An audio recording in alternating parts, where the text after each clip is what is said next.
कि अरे देखो वो आ गए आओ आओ बेटा। क्या हाल रही? देखो एक गुरु भाई अपने गुरु भाई की कितनी हिफाजत करता है, और एक हम हैं कि गुरु भाई की बाल की खाल खींचते रहते हैं। कहा बेटा ठीक ठाक रहा? हाँ गुरु जी सब ठीक ठाक रहा। गुरु जी पूछ रहे हैं बड़ा ठीक ठाक रहे? ठीक ठाक रहा, सब बढ़िया से बीत गया गुरु जी।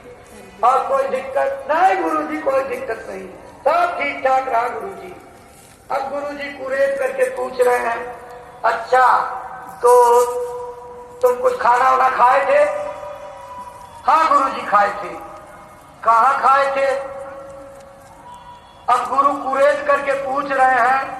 अब चेला कितना छिपावे, बहुत हिफाजत किया, लेकिन जब गुरु कुरेद करके पूछे तो बुरी भली खोटी खरी गुरु आगे सब खोल करके उसने कह दिया, गुरु जी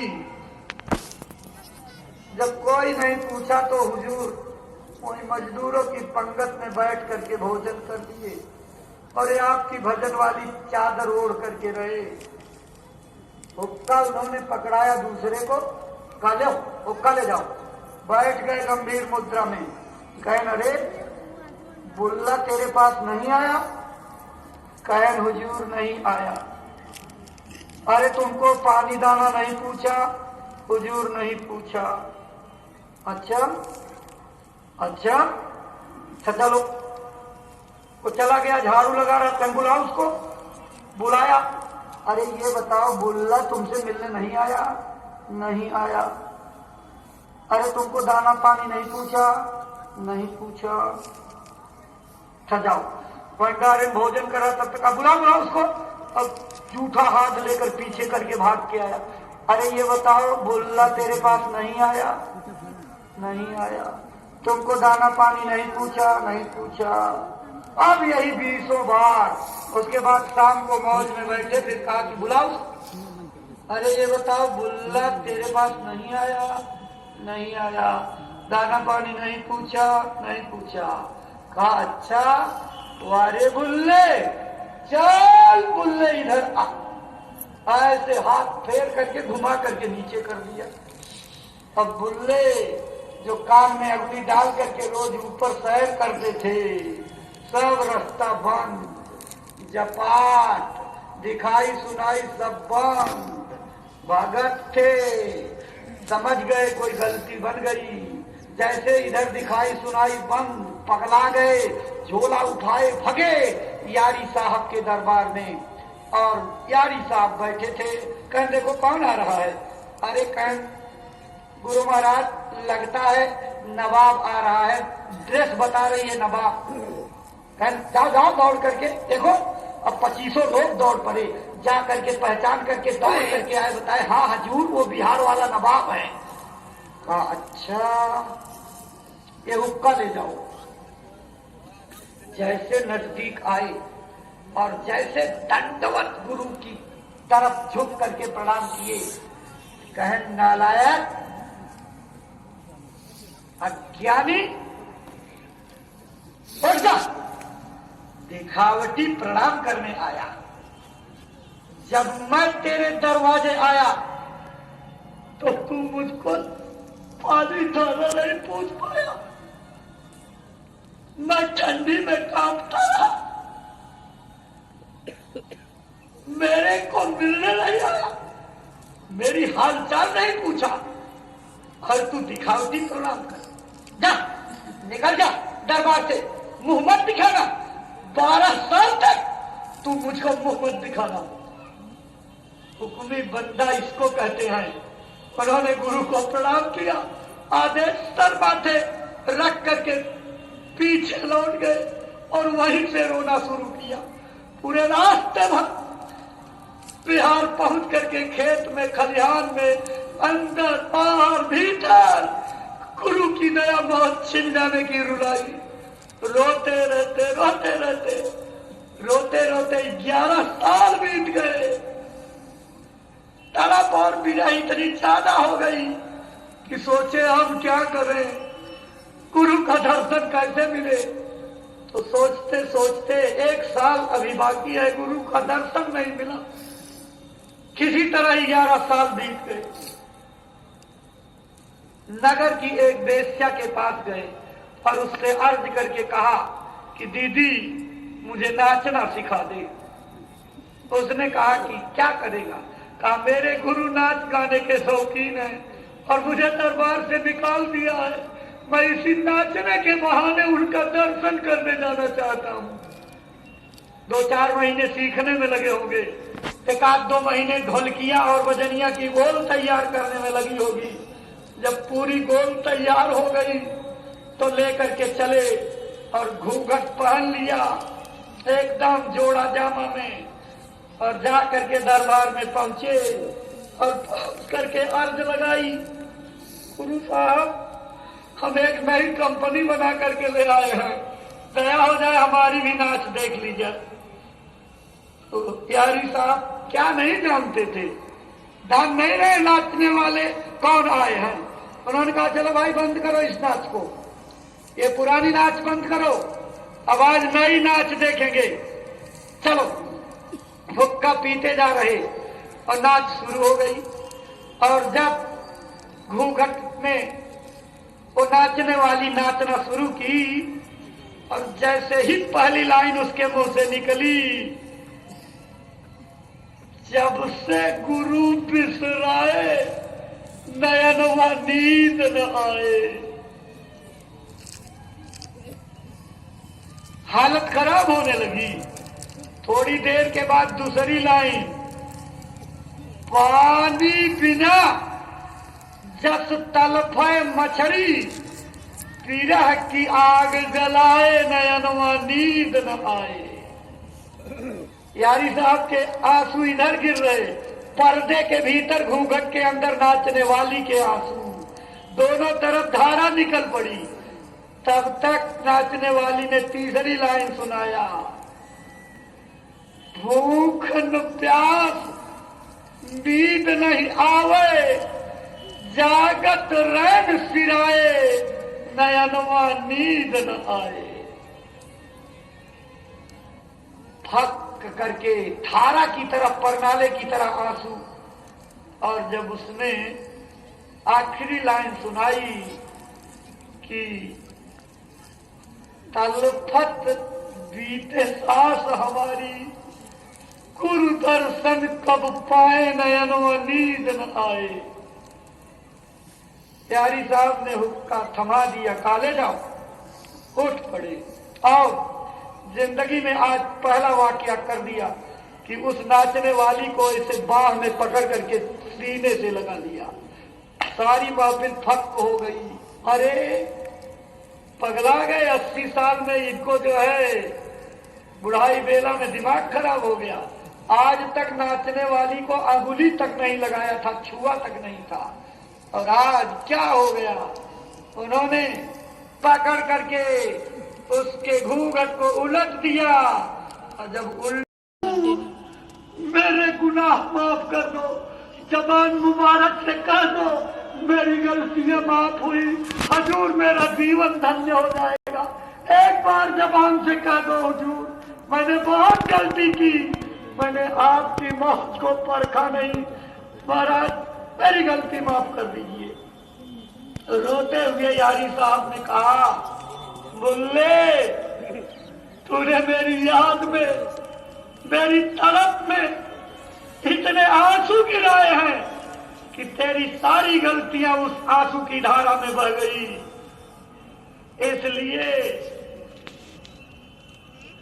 तूने इतना आंसू गिराए, इतना रोए, पूरे 12 साल हो गए और आज 12 साल का आखिर दिन है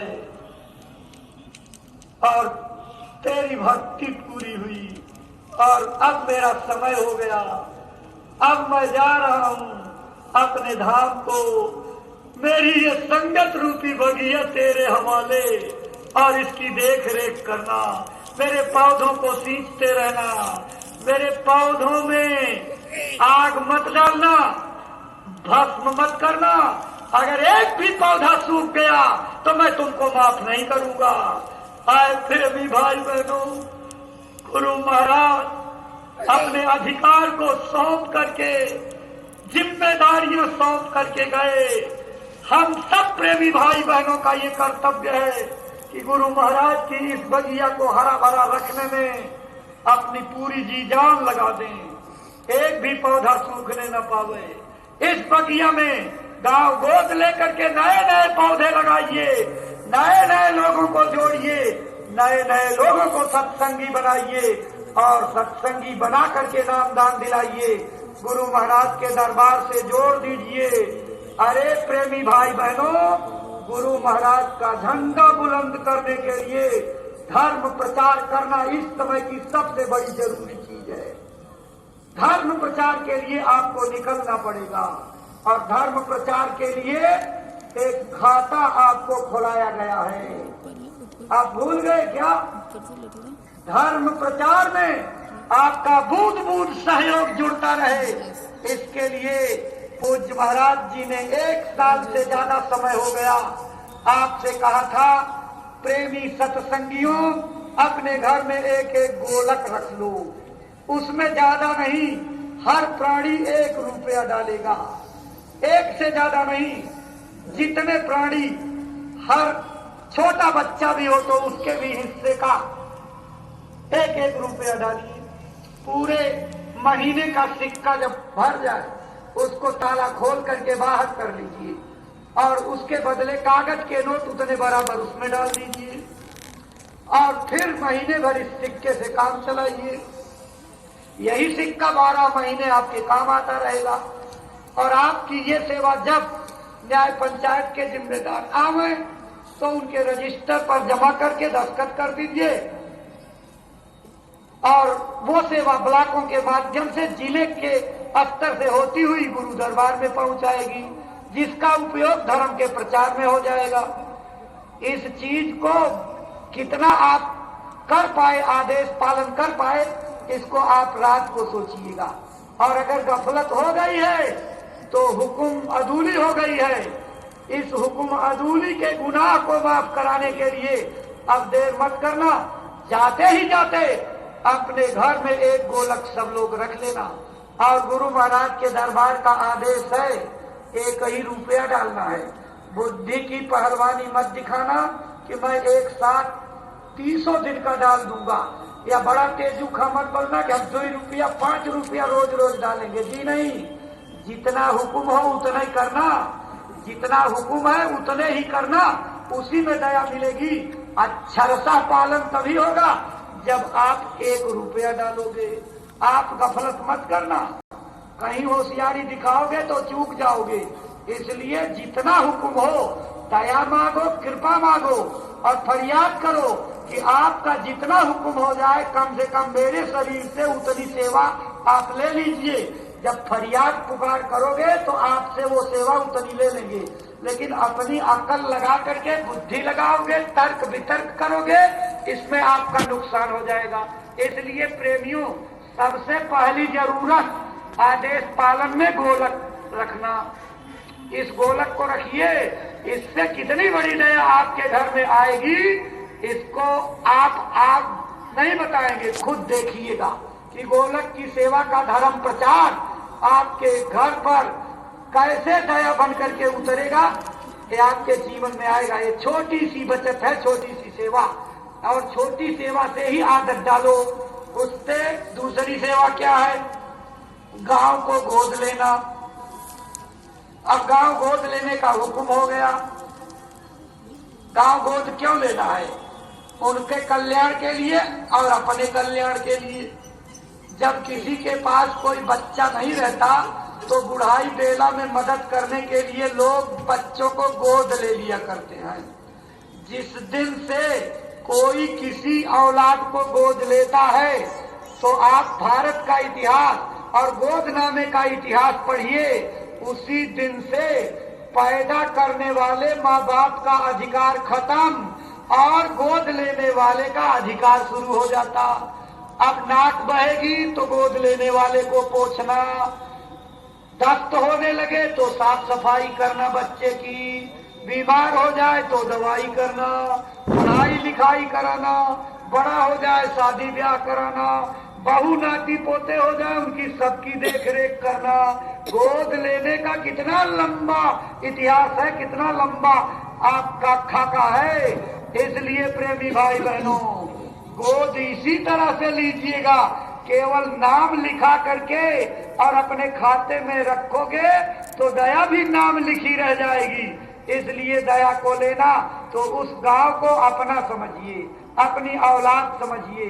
आप उस गांव के मुखिया हो गए, उस गांव के प्रधान जी हो गए, उस गांव के राजा साहब हो गए, उस गांव के एमपी एमएलए हो गए, उस गांव के असली प्रधान हो गए, दिखावटी प्रधान नहीं। ये मनरेगा की कमीशन, ये कॉलोनी की कमीशन, ये फलानी योजना की कमीशन, ये ऐसे प्रधान नहीं। गांव के उद्धार करता प्रधान, गांव के बुराई को खत्म करने वाले प्रधान, गांव को शाकाहारी बनाने वाले प्रधान, गांव की शराब छुड़ाने वाले प्रधान, गांव को भजनानंदी बनाने वाले प्रधान, गांव के डूबते बेड़े को पार उतारने वाले प्रधान हो गए आप। इसलिए अपनी प्रधानी चलाइए, हर आदमी के लिए आपके दिल में जगह हो। सबके घर में गुरु महाराज के भविष्यवाणियों की किताब पहुंचाइए। एक एक घंटा, दो दो घंटा बैठ करके गुरु महाराज की हर घर में महिमा सुनाइए। एक दिन में 2 घर सुनाया, चले गए, अगले दिन 2 घर सुनाया। इसी तरह से सुना करके उनके अंदर गुरु के प्रति प्रेम पैदा करिए, गुरु के अंदर का भाव पैदा करिए, गुरु का प्रेमी बनाइए, गुरु की लीला बताइए, गुरु की शक्ति बताइए, सत्संग की महिमा बताइए, गुरु का उद्देश्य बताइए, गुरु की शिक्षाएं बताइए, प्रचार क्यों करने आए इसका कारण बताइए, आपकी संस्था से आदमी क्यों जुड़े, इसके लाभ और हानियों को बता करके उनको तैयार करो और नए लोगों को ले आकर के दरबार में पहुंचा दो। जब दरबार में पहुंच जाएंगे, यहाँ तक आपकी जिम्मेदारी। इसके बाद जब नामदान मिल जाए तो उस पौधे की देख रेख करना, चर न ले कोई, कहीं वो रास्ते से भटक न जाए। भजन केंद्र गांव में बन जाए, लोग भजन केंद्र बना करके भजन करने लगे और जब गुरु की दया ऊपर उनके उतरने लगेगी, पक्के सत्संगी बन जाएंगे तो आपकी संगत भी मजबूत होगी, आपकी ताकत बढ़ेगी और उन्हीं भजनानंदियों का भजन आपका बेड़ा पार कर देगा। ये गुरु महाराज के वचन है, फलेंगे फूलेंगे। आखिरी समय में गुरु महाराज कह करके गए, हाय प्रेमियों, मेरा ये शाकाहार का प्रचार करते रहना। अंतिम आदेश यही दे करके गए, इस शाकाहार के प्रचार से देश और दुनिया में भारी परिवर्तन और तुम्हारा आत्म कल्याण हो जाएगा। आप सोचोगे आत्म कल्याण कैसे होगा? प्रेमियों, मैं बताता हूँ आत्म कल्याण कैसे हो जाएगा, गांव गोद लेने से कैसे कल्याण हो जाएगा। संत मत की किताबों को पढ़िए, एक भजनानंदी कितने लोगों का बेड़ा पार करता है, ये संत मत की किताबों में मिलेगा। एक भजनानंदी आदमी अपनी माता की 64 पीढ़ी और अपने बाप की 32 पीढ़ियों को तार करके भव पार कर देता है। जो भजनानंदी इतना तार सकता, जिसकी बाह पकड़ करके वो संगत में आएगा, भजन से आपका बेड़ा पार करेगा कि नहीं पार करेगा? बड़ा सस्ता तरीका पार करने का आपको मिल गया। गुरु महाराज की दया से पूज्य महाराज जी ने ऐसा गोरख धंधा बता दिया कि आप जब तक गांव में रहोगे, भजन में आपकी हाजिरी दर्ज होती रहेगी, वो दौलत परमार्थ में बदल दी जाएगी। इसलिए अपने घर के कामकाज से समय निकालो और समय निकाल करके 2 घंटा जरूर जाओ, हर दिन 2 घंटे का समय दो, यही भक्ति आपकी है। प्रेमियों, कैसे निकालोगे? मैं आपको गणित समझा देता हूँ। 24 घंटे का समय है, 8 से 10 घंटे से ज्यादा कोई काम नहीं करता। मान लीजिए आप 10 घंटे काम करने वाले, 6 घंटे आप सोते हो, 10 6 16 घंटे और 2 घंटे आप भजन में जोड़ लीजिए, 18 घंटे हो गए। अभी कितने घंटे बाकी हैं? अभी 24 घंटे में 6 घंटे बाकी हैं। बड़ा सामाजिक हो, बड़ा भार है, बड़ा नाती पोतों के लिए योजना आपके अंदर, तो 4 घंटे उनके लिए भी निकाल लो। उसके बाद भी 2 घंटे बचते हैं। ये 2 घंटे रोज झंडा लेकर के किसी गांव में जाओ और रोज कुछ न बने तो शाकाहारी नारे लगाते चले जाओ, यही कल्याण कर देगा, यही आपको मुसीबत से बचाएगा। कैसे बचाएगा? एक घटना आपको याद करा दें। नेपाल में काठमांडू से 3-4 किलोमीटर बाहर की तरफ एक टाटधारी सत्संगी साइकिल पंचर की दुकान चलाता था। 6 दिन तक अपना काम करे, 7वें दिन झंडा लेकर के और चला जाए काठमांडू की सड़कों पर पैदल घूमे और 3 नारा लगाता था। बाबा जय गुरुदेव जी महाराज का कहना है शाकाहारी रहना, हाथ जोड़कर विनय हमारी हो जाए सब शाकाहारी, बाबा जी की अर्जी है आगे आपकी मर्जी है। बड़े बड़े सूट पतलून वाले पढ़े लिखे लोग ठट्ठा मार के हंसते थे। बुद्धिजीवी क्या कहते थे?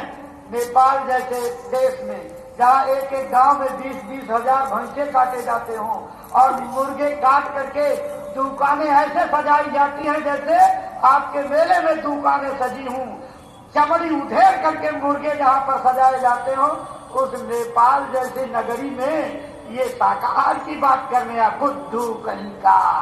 लेकिन उसका शाकाहार प्रचार किस दिन उसके जीवन में करामात बन करके आया और बुद्धिजीवियों की अकल मिट्टी में मिल गई। हुआ क्या? नेपाल के ऊपर कर्मों का जब बादल बरसा, बवंडर बन करके भूकंप आया तो 10-10 हजार लोग दरार फट गई, जमीन में चले गए और 3-3, 4-4 किलोमीटर गड्ढे दलदल बन गए, खाई बन गई। लेकिन जहां उसकी झोपड़ी थी 50 फीट का एरिया ऐसे ऊपर यूकेलिप्टस की पेड़ की तरह से खड़ा रहा, बाकी सब 2-2 किलोमीटर धंस गई जमीन। हेलीकॉप्टर से सेना के लोग आए और उसको परिवार समेत बैठा करके ले गए। नेपाल और भारत के अखबारों में ही नहीं, सारी दुनिया के अखबारों ने उसकी फोटो छापी। New York times, London express, Washington post, America express जैसे अखबारों में उस प्रेमी की फोटो छपी और अंग्रेजी के अखबारों ने उस पर क्या लिखा? आइडेंटिफाई हु इज दैट, पहचानिए ये कौन है। और नीचे उसका कंक्लूजन लिखा, क्या लिखा? That is the obedient follower of third eye opener great saint Baba Jai Gurudev ji Maharaj of India who was escaped. आवश्यक रूप से अपने घरों में रखिए। और बहुत प्रेमियों की पुकार थी, हमको प्रार्थनाएं नहीं मिल पाती, तो पूज्य महाराज जी के आदेशानुसार